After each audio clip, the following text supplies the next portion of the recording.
tem se escrito muito menos sobre esta excelência do caráter divino do que sobre as demais. Não pouco dos que têm se estendido largamente sobre os atributos divinos deixaram de lado, sem nenhum comentário, a paciência de Deus. Não é fácil opinar sobre a razão disto, pois certamente a paciência de Deus é igualmente uma das perfeições divinas, como a sua sabedoria, poder ou santidade, e igualmente digna de ser admirada e reverenciada por nós. É verdade que esse vocábulo não se acha numa concordância tantas vezes como os outros, mas a glória desta graça refugia em quase todas as páginas das Escrituras. O certo é que perdemos muito se não meditarmos com frequência na paciência de Deus e se não orarmos fervorosamente, rogando que os nossos corações a ela se disponham mais completamente. O mais provável é que a principal razão pela qual tantos escritores deixaram de dar-nos algo separadamente sobre a paciência de Deus é a dificuldade em distinguir este atributo da bondade e da misericórdia divina.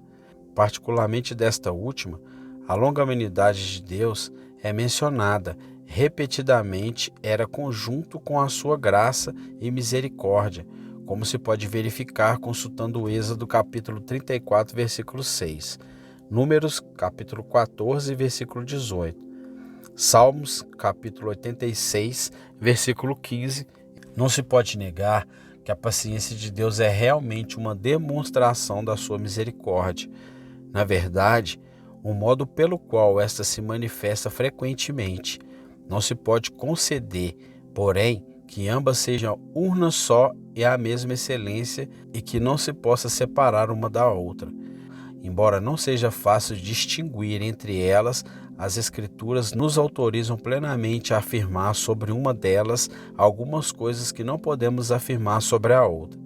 Stephen Charnock, o puritano, define em parte a paciência de Deus assim: é uma parte da bondade e da misericórdia divinas e, contudo, difere de ambas. Sendo Deus a maior bondade, tem a maior brandura. A brandura é sempre companheira da bondade. Enquanto maior a bondade, maior a brandura. Quem ouve tão santo como Cristo e tão gentil? A lentidão de Deus para a ira é um aspecto da sua misericórdia. O Senhor é sofredor e de grande misericórdia. Salmos capítulo 145, versículo 8, atualizado, semelhante à versão da citação. O Senhor é tardio em irar-se e de grande clemência. A paciência difere da misericórdia na consideração formal do objeto. A misericórdia considera a criatura como infeliz. A paciência considera a criatura como criminosa. A misericórdia tem pena do ser humano em sua infelicidade. A paciência tolera o pecado que gerou a infelicidade e deu nascimento a mais infelicidade ainda. Pessoalmente, definimos a paciência divina como aquele poder de controle que Deus excede sobre si mesmo, levando a tolerar os maus e a demorar-se a castigá-lo. Em Naum, capítulo 1, versículo 3, lemos: o Senhor é tardio em irar-se, mas grande em força. Sobre o que disse o Sr. Charnock, os homens que são grandes no mundo sofrem rápido impulso da paixão e não se dispõem a perdoar logo ou a tolerar um ofensor como alguém de nível inferior. É a falta de poder sobre o próprio ego que os leva a fazer coisas impróprias sob provação. Um príncipe capaz de sujeitar as suas paixões é um rei sobre si mesmo, bem como sobre os seus súditos. Deus é tardio em irar-se, porque é grande em força. Ele não tem menos poder sobre si mesmo do que sobre as suas criaturas. É nessa questão acima, pensamos nós, que a paciência de Deus se distingue mais claramente da sua misericórdia. Embora a criatura seja beneficiada por ela, a paciência de Deus diz respeito principalmente a si próprio, como uma restrição imposta por sua vontade aos seus atos. ao passo que a sua misericórdia esgota-se totalmente na criatura. A paciência de Deus é aquela excelência que o leva a suportar grandes ofensas sem vingar-se imediatamente. Ele tem um poder de paciência, como também um poder de justiça. Assim, a palavra hebraica para longânimo é traduzida por tardio em irar-se, em Neemias capítulo 9, versículo 17. Não que haja quaisquer paixões na natureza divina, mas que a sabedoria e a vontade de Deus apraz agir com aquela dignidade e sobriedade que vem a ser a sua exaltada majestade. Em apoio de nossa definição acima, permita-me assinalar que foi para esta excelência do caráter divino que Moisés apelou quando Israel pecou tão afrontosamente em Cádiz Berneia, e ali provocou o Senhor tão dolorosamente. Ao seu servo disse o Senhor: com pestilência o ferirei e o rejeitarei. Números capítulo 14, versículo 12. Então foi que o mediador tipológico intercedeu. Agora, pois, rogo-te que a força do meu Senhor se engrandeça, como tens falado, dizendo: o Senhor é longânimo. Versículo 17 e 18. Portanto, a sua longanimidade ou paciência é a sua força, ou o seu poder de autorrestrição. Ainda em Romanos capítulo 9, versículo 22, lemos: e que direis se Deus, querendo mostrar a sua ira e dar a conhecer o seu poder, suportou com muita paciência os vasos da ira, preparados para a perdição? Se Deus imediatamente fizesse em pedaços esses vasos reprovados, o seu poder de autocontrole não apareceria tão eminentemente, tolerando a iniquidade deles e lhes sobrelevando demoradamente o castigo.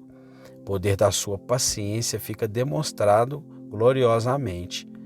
É verdade que os ímpios interpretam a paciência de Deus de maneira muito diferente, visto como se não executa logo o juízo sobre a má obra. Por isso o coração dos filhos dos homens está inteiramente disposto para praticar o mal. Eclesiastes capítulo 8, versículo 11. Mas o olhar ungido adora o que eles insultam. O Deus de paciência, Romanos capítulo 15, versículo 5, é um dos títulos divinos.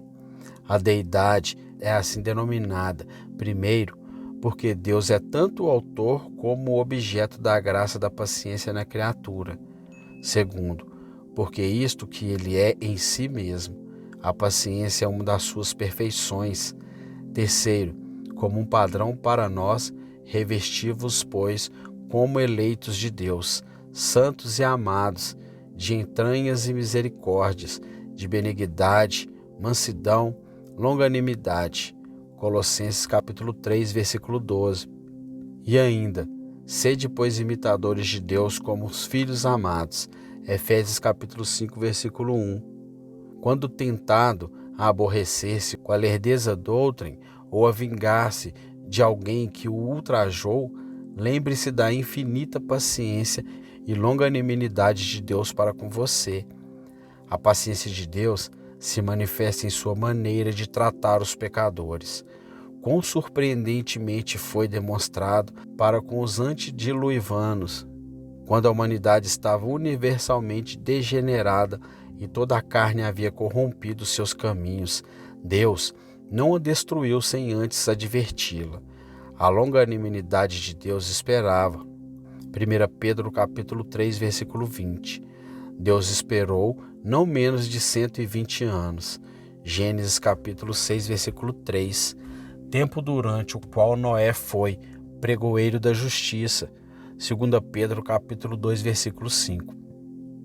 Assim, mais tarde, quando os gentios não só cultuavam e serviam mais a criatura do que o Criador, mas também cometiam as mais vis abominações, contrárias até mesmo aos ditames da natureza. Romanos capítulo 1, versículo do 19 ao 26. E com isso, encheram a medida da sua iniquidade. Todavia, em vez de desembainhar sua espada para o extermínio desses rebeldes, Deus, deixou andar todas as gentes em seus próprios caminhos e lhes deu chuvas e tempos frutíferos. Atos capítulo 14, versículo 16 e 17. A paciência de Deus foi maravilhosamente exercida e manifestada para com Israel. Primeiro, ele suportou os seus costumes no deserto por espaço de quase 40 anos. Atos capítulo 13, versículo 18. Posteriormente, quando os israelitas entraram em Canaã, mas seguiam os maus costumes das nações ao seu redor e pendiam para a idolatria, conquanto Deus os castigasse dolorosamente, não os destruiu por completo, mas sim, em sua angústia, levantava libertadores para eles.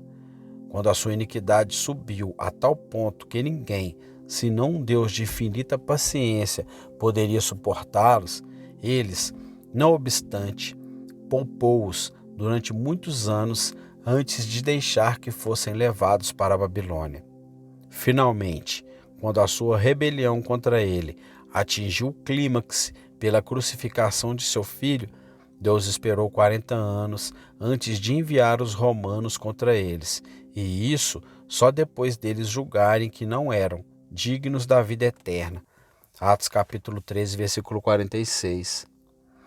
Quão maravilhosa é a paciência de Deus com o mundo hoje. Por toda parte, as pessoas pecam a peito aberto. A lei divina é pisoteada e o próprio Deus é desprezado abertamente. É deveras espantoso que ele não elimine de vez aqueles que tão descaradamente o desafiam. Porque ele não corta da face da terra o infiel insolente e o escarnecedor verboso, como fez com Ananias e Safira?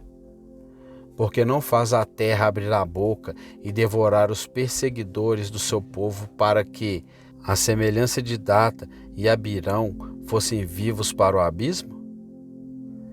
E que dizer da cristandade apóstata em que todas as formas de pecados possíveis são agora toleradas e praticadas sob a capa do santo nome de Cristo?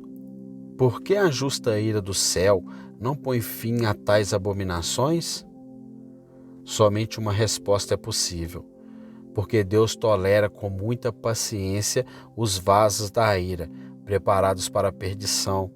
Romanos capítulo 9, versículo 22. E que dizer do autor e do leito? Façamos uma revisão em nossas vidas. Não transcorreu muito tempo desde quando nós seguíamos a multidão na prática do mal. Não nos interessávamos nem um pouco pela glória de Deus e só vivíamos para gratificar o nosso ego. Quão pacientemente Ele tolerou a nossa conduta vil. E agora que a graça nos tirou como tições de fogo, dando-nos um lugar na família de Deus e nos gerou para uma herança eterna na glória, quão miseravelmente lhe retribuímos, quão superficial a nossa gratidão, quão tardia a nossa obediência e quão frequentes as nossas apostasias. Uma razão pela qual Deus tolera que o crente permaneça carnal é que ele possa demonstrar a sua longanimidade para conosco. 2 Pedro capítulo 3, versículo 9. Desde que esse atributo divino só se manifesta neste mundo, Deus se empenha mais em mostrá-lo para com os seus. Oxalá nossa meditação nessa excelência divina abrande os nossos corações, enterneça as nossas consciências e possamos aprender na escola da santa experiência a paciência dos santos, a saber, a submissão à vontade divina e a perseverança na prática do bem. Busquemos fervorosamente a graça que nos capacite a imitar essa excelência divina. Sede vós, pois, perfeitos, como é perfeito vosso Pai que estás no céu. Mateus capítulo 5, versículo 48. No contexto imediato, Cristo nos exorta a amar os nossos inimigos, a bendizer os que nos maldizem, a fazer o bem aos que nos odeiam. Deus tolera bastante os ímpios, apesar da multidão dos seus pecados. E nós haveremos de querer vingar-nos por causa de uma única ofensa?